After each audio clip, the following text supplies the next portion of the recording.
Harlow Creek, Texas, 1884. Samuel Grant had been in Harlow Creek for 4 days and had not yet found work when he saw the old man with the crate.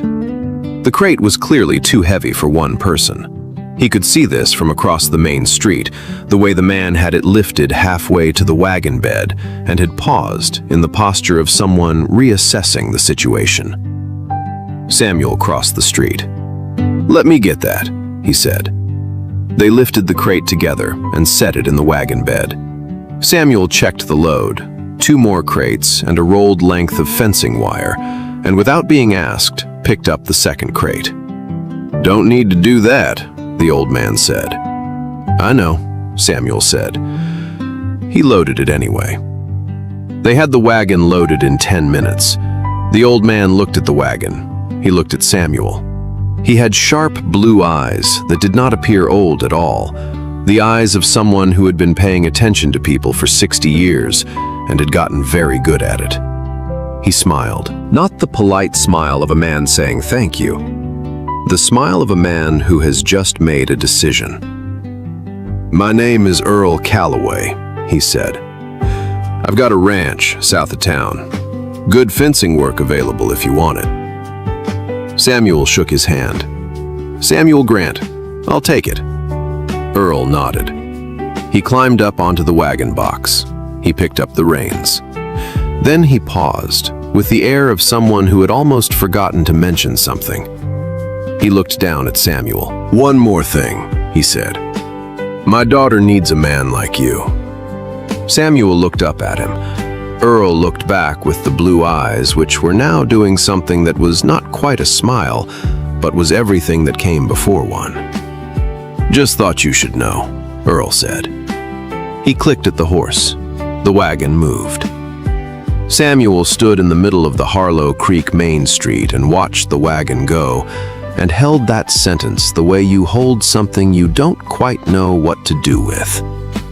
He had been in this town for 4 days. He had helped a stranger load 3 crates because the crates were heavy and there was nobody else. And now he had been informed by that stranger that his daughter needed a man like him. He did not know the daughter. He did not know what Earl Calloway's assessment of him was worth. He knew the east fence work paid fair wages and that he needed the work. He walked to the boarding house to get his tools. He thought about it the whole way there. Earl Calloway had been trying to find his daughter a husband for 3 years. This was not, he would clarify to anyone who asked, because he believed his daughter needed a husband. Nora Calloway was 26 years old and taught the older children at Harlow Creek School and had more opinions per square foot than any 3 other people in the county combined, and was, by any measure, perfectly capable of managing her own life. He was trying to find her a husband because she was lonely. He could see it the way fathers see things, not in what she said, but in the specific quality of the evenings when she came home from school and sat at the kitchen table with her book and was there, but not quite entirely there. He had been lonely himself after her mother died, and he recognized the quality of it. The 3 previous attempts had not gone well. The first candidate had expressed the opinion during his second Sunday dinner that a school teacher was a fine thing for a woman to do until she was married. Nora had thanked him for the dinner and suggested he see himself out. The second had made the specific error of telling Nora she was very smart for a woman.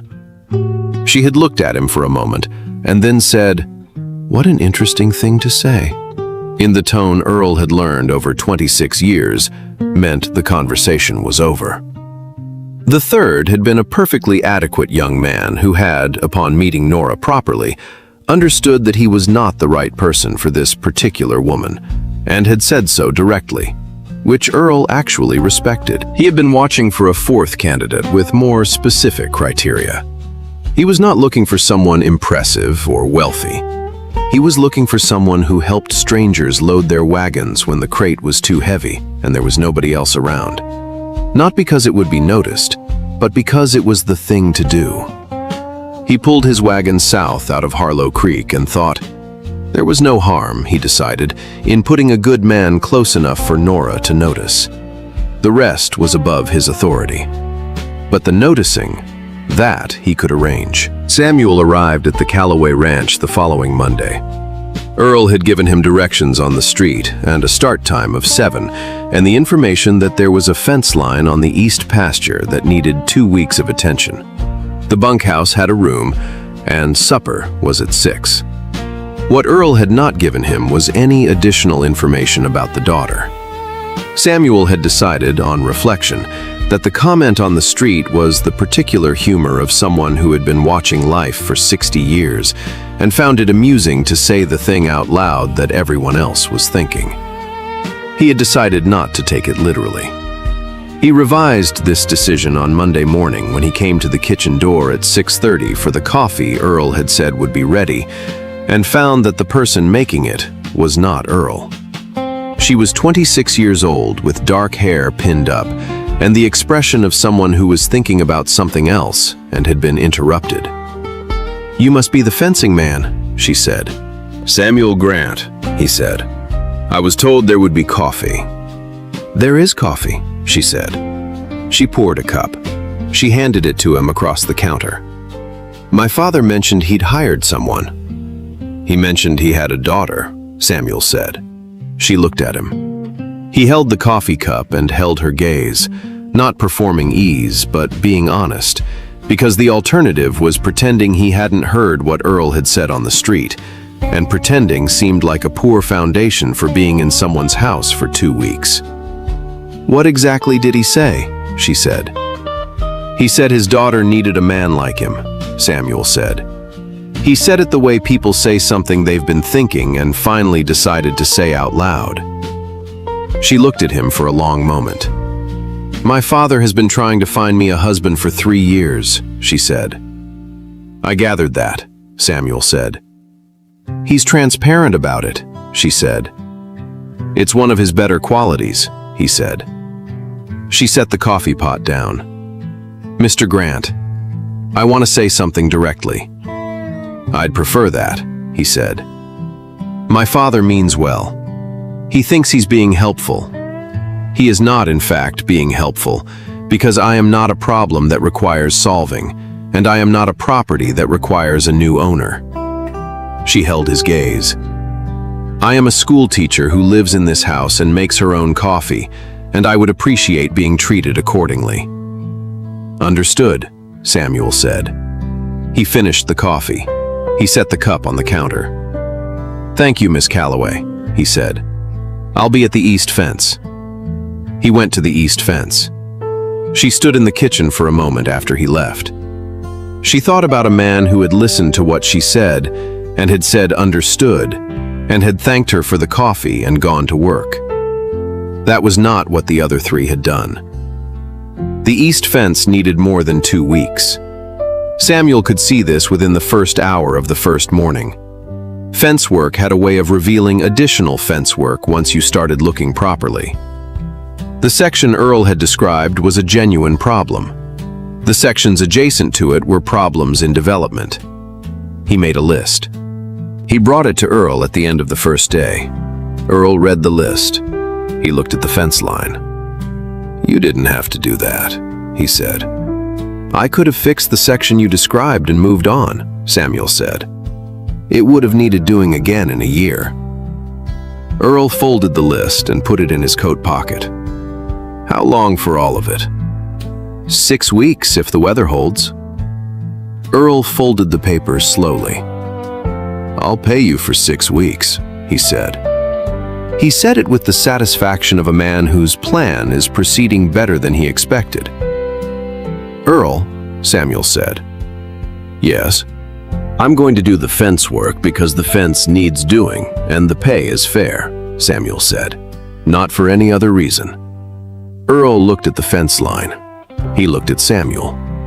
"Understood," he said. He went back to the house. Inside, Nora was at the kitchen table with her lesson plans. Earl came in, whistling. "He's staying 6 weeks," he said. She did not look up. "The fence must be in bad shape," she said. "Terrible shape," Earl said. He was still whistling when he went upstairs. The second day, she brought lunch to the east fence. Not for any reason she was ready to examine, simply because she had made extra, and it seemed wasteful not to. She set the pail on the fence post and said, "There's enough if you haven't eaten." He had not eaten. He was working a section near the creek where the posts had rotted at the base. After the fence troubles of the previous year, the cutting wars that had pushed the Texas legislature to act in January, most ranchers had become particular about where every new line ran. Earl was no exception. Samuel worked with the economy of someone who had been doing physical work long enough not to waste motion. "You found the creek section," Nora said. "Yesterday morning," he said. "I didn't mention it to Earl because I'd already put it on the list." "He'll be pleased," she said. "He'll be pleased because it means I'm here longer," Samuel said. He said it without bitterness, just a fact. She looked at him. "You know what he's doing," she said. "Yes," he said. "Does it bother you?" "It would bother me," he said, "if I were here for the reason he wants me here. I'm here for the fence." She looked at the creek. She looked at the fence work he had done that morning, clean, properly done. "It's good work," she said. She sat on the fence rail and looked at the creek and did not go back to the house immediately, which was not something she had planned. Harlow Creek said quite a lot. Earl had mentioned the new fencing man to approximately 9 people by Tuesday afternoon. By Wednesday, the Reverend's wife knew. By Thursday, Martha at the dry goods store had formed a complete theory.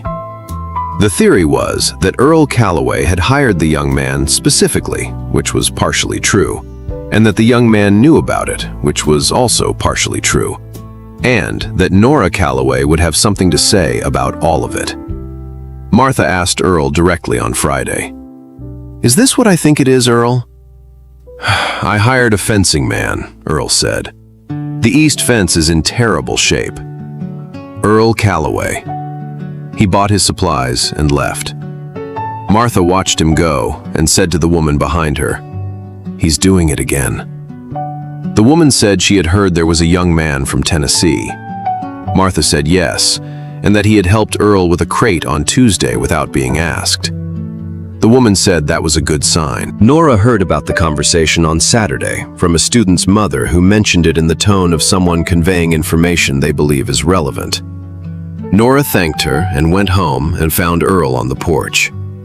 "Martha Hale told the whole town that you hired the fencing man specifically," she said. Earl looked at the yard. "The east fence. Earl." He looked at her. She held his gaze with the brown eyes that had been reading people clearly since she was 12. "You put me in a position," she said. "The whole town is watching now." "The whole town was watching anyway," he said. "They watch everything." "This is different." She stopped. She looked at the yard. "If nothing comes of it, which is the most likely outcome, I look like a woman whose father is so concerned about her that he hires men to meet her." Earl was quiet. "Is that so different from the truth?" he said. She looked at him. "That's not a fair thing to say." "No," he said. "It's a true one." They sat on the porch. The Harlow Creek evening came in around them, cattle in the far pasture, light going gold over the south field. "He knows what you're doing," she said finally. "I know he does," Earl said. "I respect that." She looked at the south field. "He's staying 6 weeks," she said. "Terrible fence," Earl said. She went inside. She did not slam the door, which meant, Earl knew, she was thinking rather than angry. She found him reading on Wednesday evening of the second week. Not her book. He had his own, a worn copy she couldn't identify from the porch where she was sitting with her lesson plans. He was at the far end of the porch, in the chair that caught the last evening light, hat beside him, boots off, with the quality of a man who has done physical work all day and found the exact right way to end it. She had not expected him to be a reader. "What are you reading?" she said. He held up the cover. She crossed the porch to see it. It was George Eliot, Middlemarch. "Third time," he said. "It's better each time." She looked at the book. She looked at him. She sat down in the other chair. "Where did you come across George Eliot in Tennessee?" she said. "My mother," he said. "She had the complete works. When she died, I kept the books." He looked at the page. "My father kept the land. I sold the land when he died. Kept more books." She looked at him. He was reading again. She looked at her lesson plans. She was not reading them. "What do you think of Dorothea?" she said. He considered this seriously. "I think she spends a long time being wrong about what she needs," he said, "and then she figures it out. But the figuring out costs her considerably." "Some people would say she ends up with less than she deserves," Nora said. "Some would say she ends up with exactly what she chose," he said. "I think those are both true simultaneously." She looked at the evening light on the south field. "Mr. Grant," she said. "Samuel," he said. "Samuel," she said. "What did you mean to do before you came here?" He lowered the book. "I meant to find a place that felt right to settle," he said. "I sold the Tennessee land because it wasn't mine. It was my father's land and he's gone now. I want something that's mine." He paused. "I don't know yet what that looks like." She held her lesson plans. "I do," she said. He looked at her. "The school," she said. "The students. The particular way October light comes through the east window of my classroom in the afternoon." She held his gaze. "I know exactly what mine looks like." "Yes," he said. "I can see that." They read in the evening light for a while. She, her lesson plans, and he, his Middlemarch, and the porch was quiet in the way that is comfortable rather than empty, which was its own kind of information. Earl invited every neighboring family within 4 miles to a Saturday supper. He announced this on Thursday. Nora looked at him across the breakfast table. "How many people?" "Just the neighbors," he said. "Earl, how many?" "The Garfields, the Prestons, the widow Mercer and her son, the Hendersons." She counted. "That's 14 people." "Neighbors," he said. He buttered his toast with the serenity of a man who has made an excellent decision. Samuel appeared in the kitchen doorway. He read the table in the way of someone who had grown up with strong personalities and had learned to read rooms quickly. "What's happening Saturday?" "Neighbors for supper," Earl said. Samuel looked at Nora. Nora looked at Samuel. Both looked at Earl. "Earl," Samuel said, "you are a very transparent man." "I know," Earl said. He ate his toast. The supper was exactly what Earl said, and exactly what everyone knew it was. 14 neighbors arrived, with the warmth of people who like each other, and have also come to observe something. They observed Samuel helping Earl carry the extra table from the barn. They observed him talking to Tom Garfield about fence wire with the ease of a man who knows the subject and is interested in the other man's opinion. They observed, with great interest, that he was seated next to Nora at supper. Nora had sat next to him deliberately. She had not examined this until after the supper, when the neighbors had gone and Earl had retreated to bed with the speed of a man who has engineered something successfully and wishes to be nowhere near the conversation that follows. She was washing the dishes. Samuel was drying them. This had also not been planned. "The whole county is going to know about this by Monday," Nora said. "The whole county already knows," Samuel said. "Martha Hale has been briefed." She handed him a plate. He dried it. "Samuel," she said. "Yes?" "If my father hadn't said what he said on the street, if you had just come to the ranch for the fence work and nothing else, would you have noticed me?" He held the plate. He thought about it honestly. "Yes," he said. "The coffee was very good, and you said what you meant, and you didn't apologize for it. I noticed that." She handed him another plate. "When did you start noticing me?" he said. Not the same question back, something more direct. She looked at the dishwater for a moment. "The morning you said, 'understood,' and meant it," she said. "Before I'd decided whether I wanted to notice you." He held the plate. "Is that inconvenient?" he said. She almost laughed, not quite, but close. "Considerably," she said. She handed him the last plate. He dried it and set it on the stack. Neither of them said anything for a moment. The Harlow Creek night was outside, and the kitchen was warm, and the dishes were done, and neither of them had an explanation for why they were still standing there. "Same time tomorrow?" he said. She looked at him. "For the fence?" she said. "For the coffee," he said. She turned back to the basin. "Yes," she said. The problem came from Samuel, which Nora had not expected. She had expected it to come from her, from the architecture of caution she had built over 3 years of being told by well-meaning people she was complicated, and by not-so-well-meaning people that she was difficult. He knocked on the kitchen door on a Tuesday morning before coffee and stood in the doorway with the expression of a man who has decided to say something before he changes his mind. "I need to tell you something," he said. She put the coffee on. "Tell me." "I stayed because the fence needed it. That's true. But I could have done 2 weeks, noted the additional problems, given Earl the list, and gone on." He held her gaze. "I didn't go on. And I think you deserve to know that I know the difference between those two things." She sat down across from him. "What are you saying?" she said. "I'm saying I've been here 3 weeks, and I'm going to stay 3 more. And at the end of 6 weeks, I'm going to have to decide where to go next," he said. "And the reason that decision is harder than it should be is not the fence." She looked at the table. She looked at him. "Samuel," she said. "Yes." "I know," she said. He looked at her. "I've known for a week," she said. "Then why haven't you said anything?" She looked at the window, at the east field, at the fence line getting cleaner and tighter every day. "Because you're leaving in 3 weeks," she said.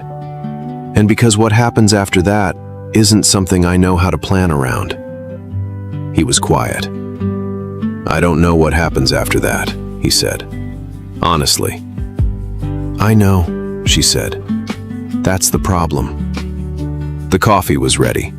She got up and poured 2 cups.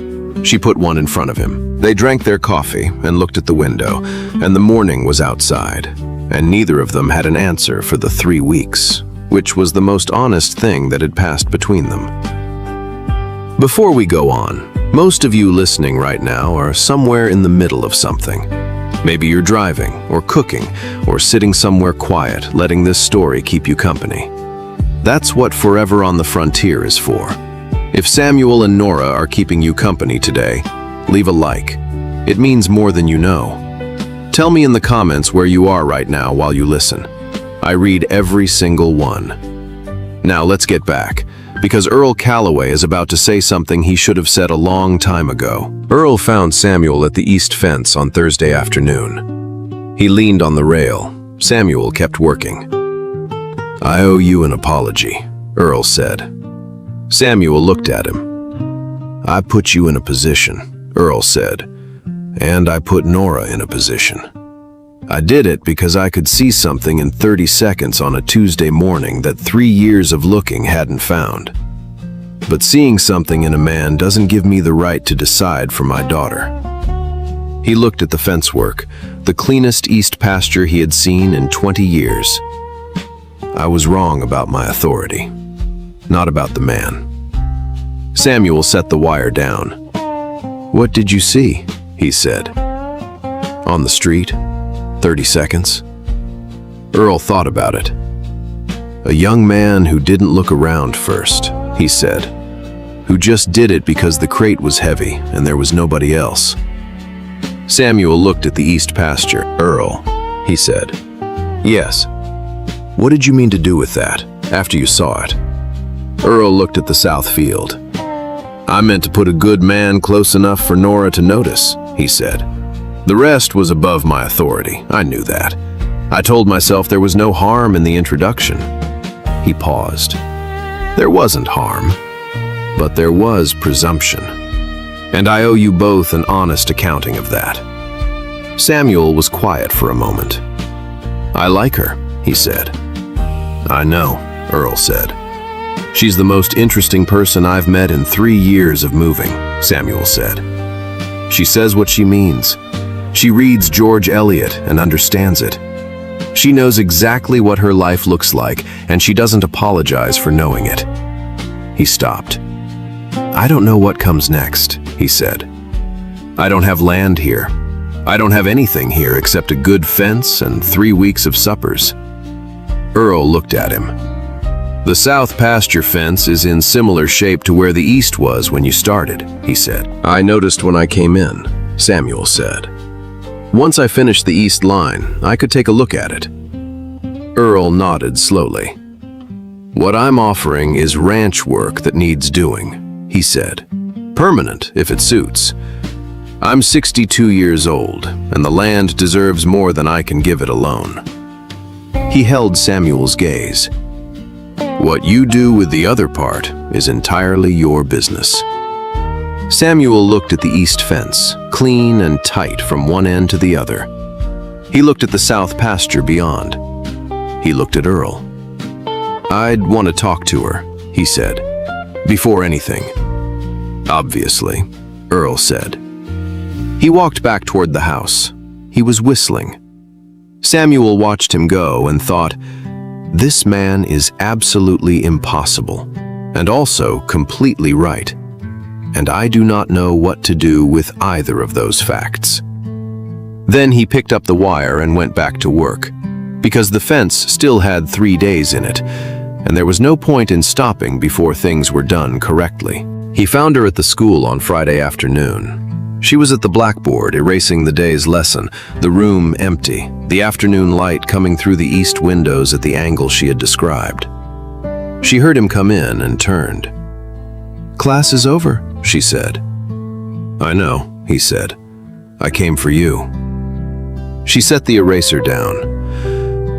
My father talked to you, she said. Yes. What did he say? He offered me work, Samuel said. Permanent ranch work. He also said what you do with the other part is entirely your business. She was quiet. And what is the other part? She said. He crossed the room. He stood in front of her in the afternoon light, the October light through the east windows, the smell of chalk and old wood, the rows of small desks. I'm going to ask you something, he said. And I want you to know that the answer has no bearing on whether I take the work. The fence is done regardless. Ask, she said. Would you be willing to let me court you properly? He said. Not because your father wants it, not because the town is watching, because I've been here 3 weeks and I don't want to leave at the end of 6 weeks and spend the next 3 years thinking about Middlemarch and excellent coffee. Nora held his gaze.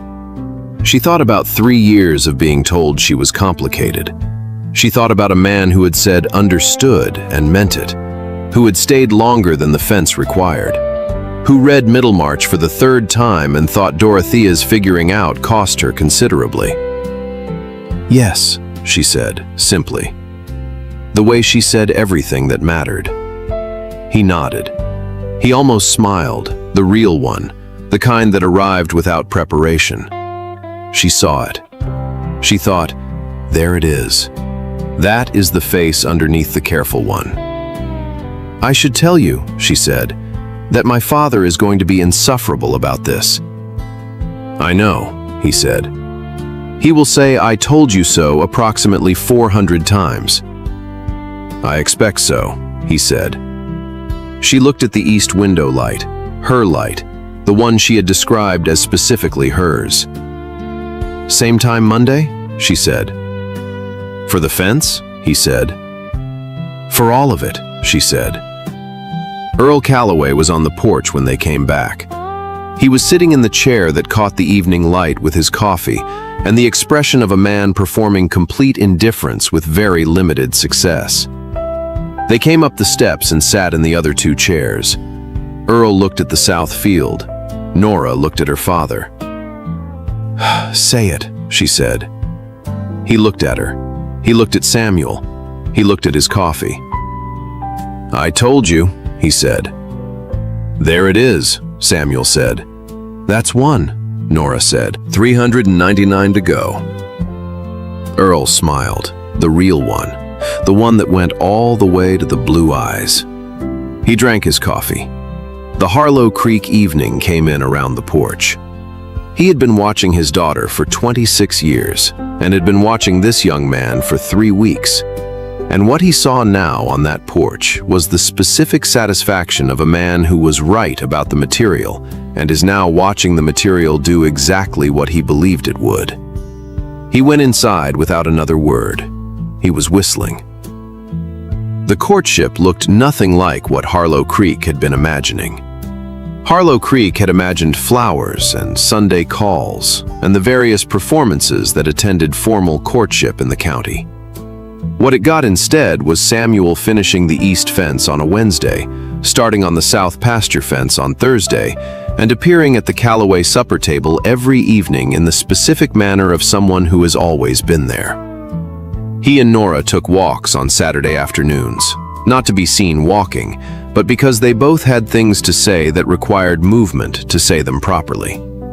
They talked about Tennessee and about Texas and about what it meant to belong to a place. They talked about Middlemarch in the way of two people who have found someone else who has read the same book with the same seriousness. In November, Samuel came to the school to replace a window frame that had been letting cold air in since October. He came after the students had gone. Nora was at her desk marking papers. She heard him working at the window and kept marking papers. After a while, she set down her pencil. "You didn't have to do that," she said. "I noticed it last week," he said. He fitted the new frame into place. He checked the seal. "It's going to be a cold winter." She watched him work the way she had watched him work at the east fence, the economy of movement, the checking and rechecking, the refusal to leave something half done. She had not planned to say what she said next. "Samuel," she said. He looked at her. "Why did you stop?" she said. "In Harlow Creek specifically. You said you'd been moving for 3 years. You came here for work, but there's work in other towns." He looked at the window frame. "I'd been moving for 3 years," he said, "because moving was easier than the alternative." He held her gaze. "Every time a place started to feel like something, I left. Not because I was unhappy, because I was afraid of what it meant if I stayed and then lost it." He looked at the window. "Like Tennessee." She held her pencil. "My father saw something in you in 30 seconds, she said. He looked at her. "What do you see?" he said. She looked at the papers on her desk. She looked at the east window, her light. "I see a man who went back to check his work," she said. "Every time." He came away from the window. He stood in front of her desk. "Nora," he said. "Yes." "I'm not going to leave," he said. Not a promise decorated with sentiment, just the fact of it, stated the way he stated everything that was true. She held her gaze for a long moment. Then she said, "I know." She picked up her pencil. He went back to the window. The seal was perfect. He had checked it twice. December came to Harlow Creek with the cold that Earl had been preparing for. The south pasture fence was finished by the last week of November, clean, properly done, better than it had been since the ranch was built. Samuel moved his tools to the barn repairs that Earl had been putting off since summer. Nora marked papers at the kitchen table. Samuel came in from the barn at 5 with the cold on his coat. Earl made coffee at 6. They ate supper at the same table every evening and talked about the school and the cattle and the fence and the books and the things that had happened in the county that week. And the table had a quality that Earl had not felt at supper in 8 years. On a January evening, after Earl had gone to bed, Nora and Samuel were on the porch in coats watching the stars come out over the south pasture. "You came here looking for something that belonged to you," she said. "I remember," he said. "Have you found it?" He looked at the pasture, at the south fence that was his work, at the barn that was partly his work, at the house where the lights were on. He looked at her. "I've found where I belong," he said. "That's not quite the same thing." She looked at the stars. "No," she said. "I think it's better." He held her gaze. She held his. The January night was cold and clear and enormous around them, and inside the house the lamp was on in the kitchen and the coffee was still warm on the stove. "Nora," he said. "Yes?" "I'd like to ask your father if he'd be all right with us marrying," he said. "Not because he needs to give permission, because he's your father, and I think he deserves to be asked." She looked at the pasture for a moment. She thought about a woman who knew exactly what her life looked like. She thought about a man who had finally stopped leaving. She thought about the school and the east window light and the supper table and 3 months of walks on Saturday afternoons and a window frame replaced in November because he had noticed it was letting cold air in. "I think," she said, "that my father has been waiting for that question for 3 years." He nodded. He looked at the pasture. "I'll ask him tomorrow." "He's going to say I told you," she said. "Yes," he said, "approximately 398 more times." She leaned her head against his shoulder. He put his arm around her. The January night was cold and the stars were out, and below them the Calloway ranch was quiet with the specific quality of a place that is being used correctly. They married in April. In the Harlow Creek Church on a Saturday, with the Texas spring outside, the wildflowers coming in on the south pasture, the sky enormous and blue. The whole town came.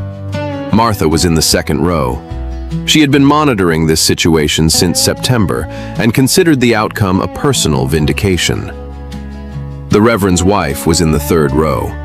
She had opinions about the flowers, which she had communicated to Nora through the Reverend. Earl sat in the front row. He had the expression of a man trying to be solemn and not entirely succeeding. Samuel stood at the altar in his good coat.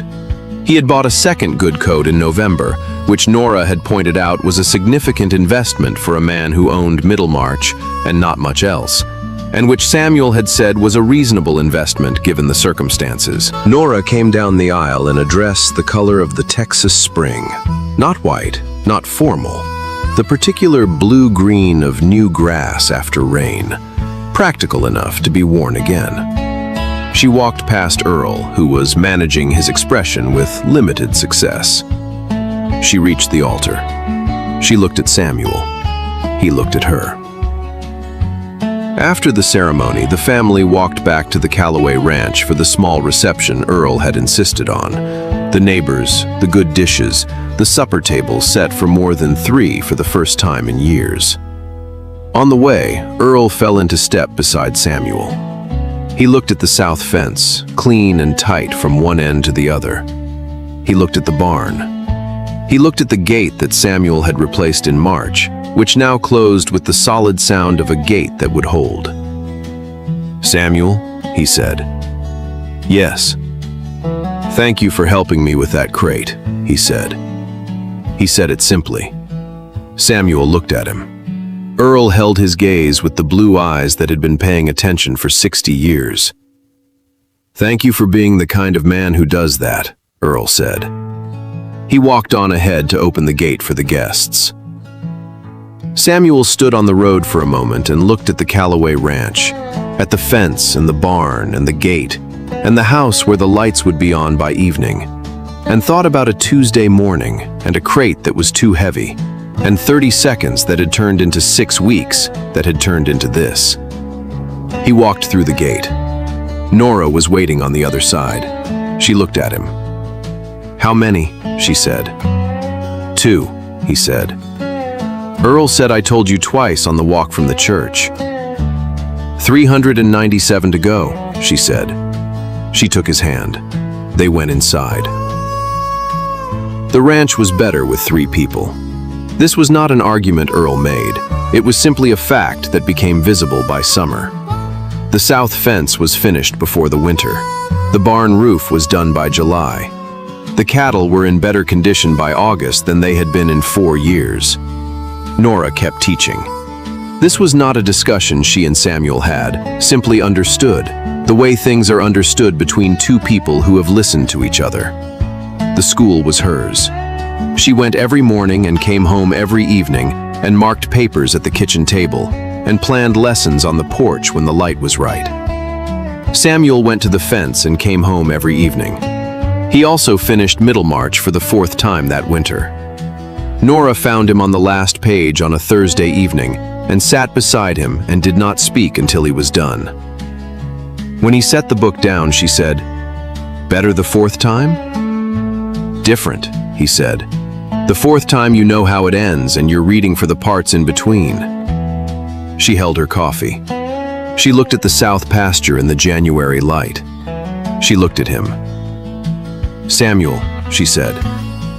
"Yes, my father is going to say I told you about 40 more times before the year is out," she said. "Probably," he said. "I want you to know," she said, "that he is right." He looked at her. She held his gaze with the brown eyes that read situations clearly and that were, right now, just honest. "He saw something in 30 seconds that 3 years of careful men missed," she said. "He wasn't wrong about the material." She paused. "He was right about that, and wrong about his authority. Both things are true." Samuel looked at the book in his hands. "Nora," he said. "Yes." "He was also right about the fence," he said. She almost laughed. "The real one." "Terrible shape," she said. "Terrible," he said. She leaned her head against his shoulder. He put his arm around her. Outside the Harlow Creek, January was cold, and the south pasture was brown and waiting, and the fence was tight from one end to the other. In the front of the house, Earl Calloway was on the porch with his coffee, listening to the sound of his house when it was full of the right people, which was the sound of nothing in particular, just 2 people in a kitchen and a January evening, and everything exactly where it was supposed to be. Earl Calloway saw something in 30 seconds. A young man who didn't look around first to see if anyone was watching, who just picked up the other end of a crate because the crate was heavy and there was nobody else. He knew what that meant. He also knew that knowing what a person was made of and knowing who was right for his daughter were 2 completely different things, and that the second one was above his authority. So he did the only thing he had the right to do. He gave them a fence and a kitchen table and 6 weeks of suppers, and he got out of the way. The rest was theirs. Samuel Grant did not fall in love with Nora Calloway because her father told him to. He fell in love with her because she said what she meant and didn't apologize for it, and read Middlemarch and knew exactly what her life looked like and made excellent coffee. He also fell in love with her because she showed him what it meant to stay. Not because staying was the only option, but because staying was what you chose when the place was right and the people were right, and you had finally stopped running from the possibility that something could matter. Nora Calloway did not fall in love with Samuel Grant because her father arranged it. She fell in love with him because he heard what she said and understood it and meant it. Because he stayed longer than the fence required. Because he replaced a window frame in November because he had noticed it was letting cold air in. Earl said, "I told you," and will continue saying it. He was right. He was also right that it was above his authority. Both things were true. And sometimes that is exactly what love looks like. One person seeing what another is made of, stepping back and trusting the rest to take care of itself. May God bless each and every one of you who listened today. Until next time, keep riding.